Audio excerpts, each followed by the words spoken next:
sizə to be'nin keçmiş zaman formasının izahını verəcəm. To be biz bilirik ki, olmaq deməkdir.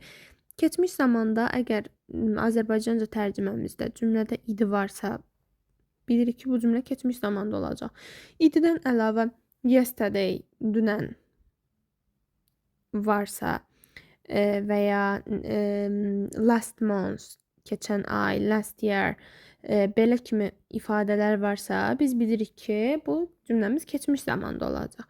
Deməli, to be'nin keçmiş zamanda iki forması var. Was, were. Was tək isimlərlə işlənir. Were isə cəm isimlərlə işlənir. Ümumiyyətlə şəxslərlə isə I, he, she, it. Bunlarla was işlənəcək. Yerdə qalan şəxslərlə you, we, they. Bunlarla isə were işlənəcək. Məsəl üçün, gəlin bir nümunə deyək. Deyək ki, o həkim idi. Məsəl üçün, qadın cinsində she artıq burada izdən istifadə etmirik və görürük ki, o həkim idi. İdi var cümləmizdə.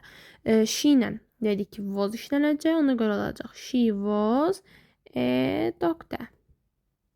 O həkim idi. Sual formasını düzəldərkən o həkim idi. Was keçəcək cümlənin əvvəlinə. Was she a doctor?